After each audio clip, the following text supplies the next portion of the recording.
Hey, Bryan Herta, that call you made last year to go basically off strategy with Alexander Rossi that paid off so well with a victory. How much of a gut call is that, and what goes on in your gut when you're making that call? I mean, it's always a conversation. It's a collaboration.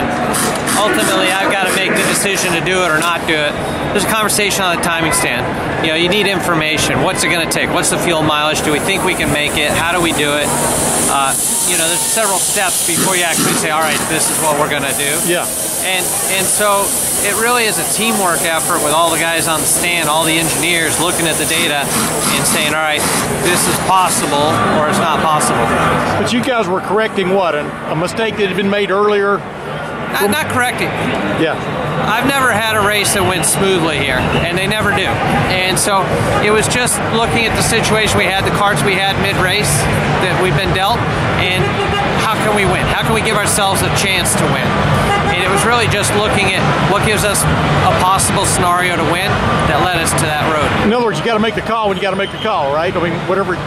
You can't hesitate. Yeah. You know, that's the thing. When you got to make a decision, you got to make a tough call, and then you got to live or die. Go off strategy and make that call. Well, I think the first thing you do is you watch how the first 50 to 100 laps roll out. Who's fast? Cars will drop out for unknown reasons. Could have accidents. Reliability, and then you start to build your plan to know, as they did with Rossi last year, there was going to be a fuel economy run. I think what we'll do we short pit? Do we work on fuel sometimes? Do we change our aerodynamics on the car?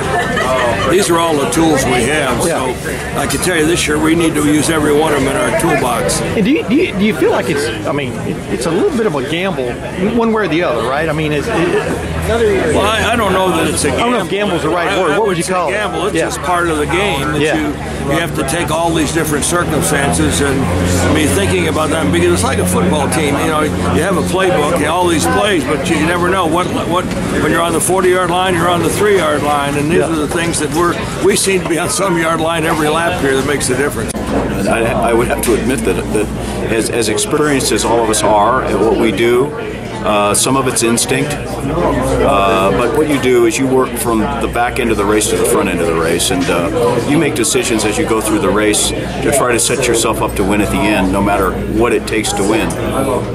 Nobody cares how you won the race; they just know you did, and that's what's really in common with all those faces that are on that Borg Warner trophy. Who has made, in your opinion, the greatest gamble payoff since at least you've been coming here? I mean, last year was Dan Weldon's win with Bryan Herta. With Bryan Herta. And why do you say that? Because they won it on pure speed. Yeah. And that's what you want to see.